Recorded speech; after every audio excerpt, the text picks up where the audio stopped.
Life of Rome is a third and first person massively multiplayer online action role-playing game, or MMORPG, and it's set in the world of 320 AD in the ancient city of Rome. This game is played from the point of view from the Roman allegiance and the rebels, designed to emphasize role-play and community using a faction system and player-driven politics. The in-game world is 50 kilometers square, which is a representation of Rome and its surrounding areas, including small villages, rebel camps, and Roman forts. So my first impressions of this game was that it looks absolutely beautiful. The graphics look really nice on it. They look very similar to the Bannerlord graphics, and for an MMORPG, and especially an ancient Rome one, it looks very nice. Maybe it's not quite up to the graphics level as games such as Battlefront 2, which we saw the first gameplay trailer at E3, which looked really, really good, by the way, if you haven't checked that already.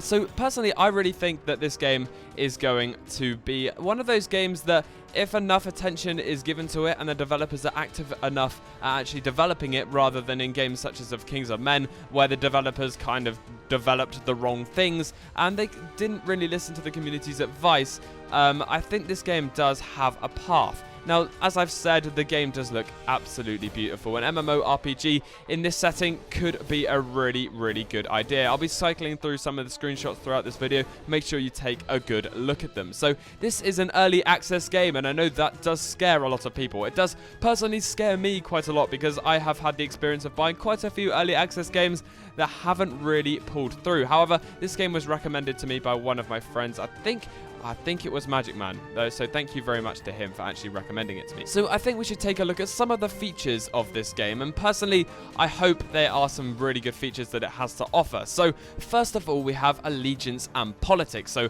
players can choose whether they give their allegiance to Rome or reject the rule of their empire and live life as a rebel. Romans gain prestige from engaging in trade with other Romans, practicing devotion to the Roman gods, obeying the laws of Rome, and slaughtering those who resist Roman rule.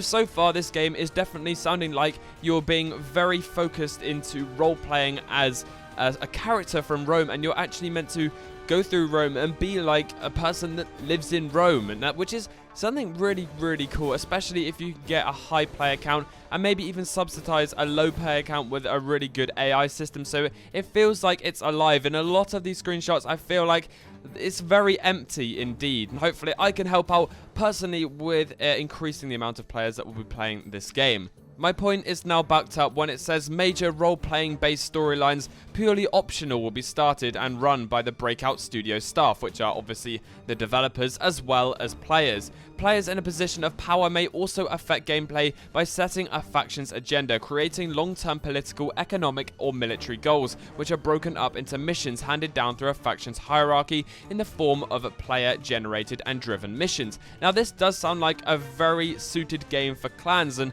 I've been in a lot of clans, and this does seem like it could be something where clans could work, and you never know, maybe down the line we could go for an of Kings of Men Mark II. If any of you remember all the way back when I set up the Kingdom of England, and we had, I think, just about 100 people in TeamSpeak when the Epic was first released, but we all know it went downhill from there. But let's not talk about of Kings of Men anymore, we're talking about Life of Rome. So it does appear that it has a healthy clan system and a faction system, which could be really cool, especially with a lot of players on the server. Hopefully, as we go through the video, we'll find out how many players we can actually get in a server. So there's some more stuff I need to talk about. So there are families, and players can join or form families with other players and earn prestige for the whole group. A family also has an overall allegiance. Now, I'm not really sure what this allegiance trait means. Maybe this is an allegiance to whichever faction they're pledged to, and maybe that puts them higher up on the ranking order. I would imagine that it would be a lot better to have a family with your friends rather than just random people, because random people can just do whatever they want, whereas you can kind of, to a degree, from my part, you can't really control your friends when playing games, but you can do a lot better than playing with random people. So this allegiance system is based on a combination of the leader's allegiance and an average of the other members. Now, I think the leader's allegiance is the head of the family, so probably the father, and then the other members' allegiance is also taken into consideration. So families with a negative allegiance to Rome may fall or be branded as rebels and be banished from the city. So there is our explanation. So basically, allegiance is your allegiance to Rome, and if you don't have enough or a high enough allegiance, then you're considered a rebel, and I presume that they're going to send hand over some guards and you're going to be killed. Maybe this is where you can start your rebel gangs to usurp against these Romans that are trying to kill you and your family. And I think if loads of these different families combine together and factions formed allegiances, maybe families are head of factions and then they bring their faction's army, and then, oh my god, imagine that in a multiplayer setting, especially with large servers. This could be a really cool Roman game. Also, the combat system must be really good for it to be good. Hopefully we'll see that later on. Families can ally with other families or go to war. Families at war will suffer a significantly smaller allegiance, loss for engaging in combat, and a small prestige gain. So families can ally, as I just thought and came up with, and that is really, really cool. They have put a lot of depth into this family system, and I think it does have a very optimistic future, because I've never really seen anything like this, where maybe multiple families can band together through a system where they have a common goal. Now, I have seen that in mods for multiplayer, like Persistent World, where different factions will join together to take out a bigger faction, but this is not just a bigger faction, it's a whole empire. So that could be really interesting, and having small little rebel groups are even better. So it's not wise to make more enemies than you can handle, and earning prestige unlocks new skills, actions, buildings, and items for your family members. Becoming a dominant Roman family may also pave your way into politics as your family's fame and influence grow. So maybe you can, the more allegiance you have, the more likelihood it is that you'll get into the Roman Senate, which would be really cool indeed, and maybe you can govern or help govern the empire, which, if that would be so cool if that was governed by actual online players. Now, if they took it really seriously and RP'd or roleplayed really seriously, you could actually have a fully working Roman society. Now, that would be absolutely groundbreaking. So moving on to the politics system that we were just talking about, the leaders of the most prestigious families in Rome who meet the prestige requirement can elect to join the Senate. So you get prestige through winning battles and doing that kind of stuff, and you can get it through doing maybe multiple quests, I guess, something along that line. So with the two highest ranking leaders as consuls, so that is quite a nice feature indeed.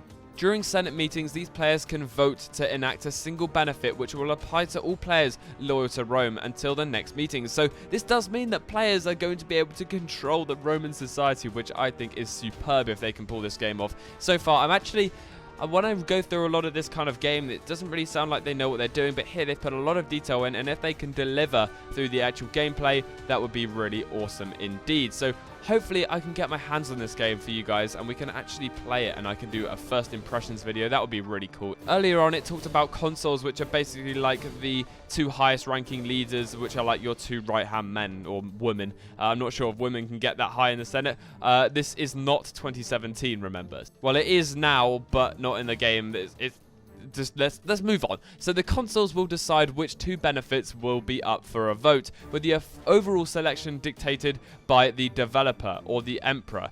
So the developer teams are actually getting involved with the system. So the developers are probably this really high government board, and the emperor is probably the head developer, which is so cool. That means they're directly getting involved with the community, and everything that they do has kind of an influence over everybody else. It's not like, oh yeah, we're releasing a new update, the emperor has said that we're building this building here, whereas in fact it's just an update to the game. That is really good, and going into really deep RP, which I actually, quite a lot of the time, I don't like a lot of serious RP, but this sounds really fun.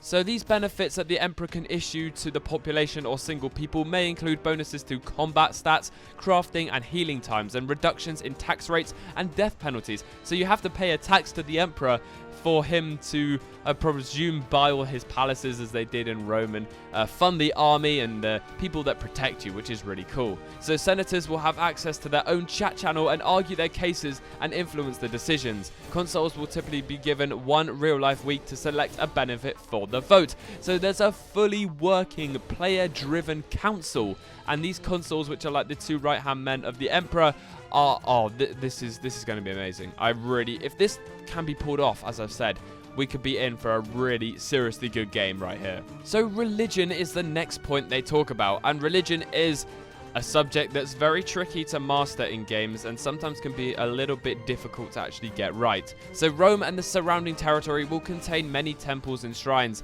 to a variety of deities, each with a selection of different benefits. So you get different benefits from these different religions. Maybe that's through what these religions give you in physically, or maybe it's spiritually as well, and maybe that can affect your stats That would be really cool.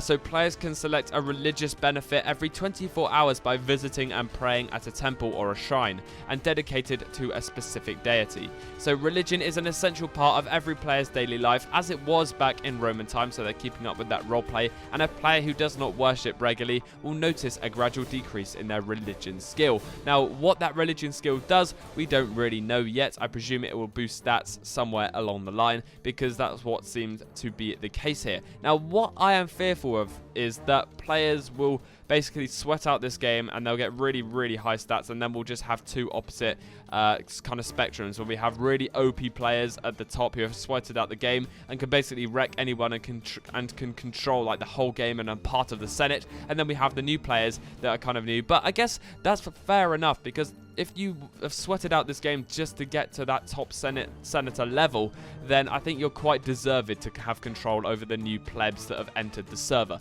I think that is very cool indeed. At the bottom, it does say, warning, this game is in early access, so please do not purchase unless you want to actively support the development of the game and are prepared to handle with serious issues and possible interruptions of game's functioning, which is fair enough. Good they put that warning at the bottom of the page, all in caps, but as we know from experience, we do realize that early access games are often a bit of a mess, and I do warn you guys, be very careful before buying this. It may look cool, but when things look cool, it can be a little bit deceiving. So recently, on the 13th of June, they've put a video update on, which you've probably seen throughout this video, and there's probably been a lot of things on repeat because I've been talking for a very long time. So I'm trying to take the channel in a little bit of a different direction. It'll be very hard to pinpoint what that direction is, but it's happening, and that will kind of begin with my 20,000 subscriber special. I'm still going to be doing what I usually do, but it's going to be a little bit my 20,000 subscriber special is going to be interesting. I'm actually going to physically film it in real life. It's not a gaming video, I suppose. I might include some clips of Warband in there, you never know, like some pretty dank like clips from over the few years. I'm also planning on making a few more videos with my friends on Mountain Blade, and basically taking YouTube a little bit less seriously and having a bit more fun. So thank you guys so much for watching, and I will see you in the next battle.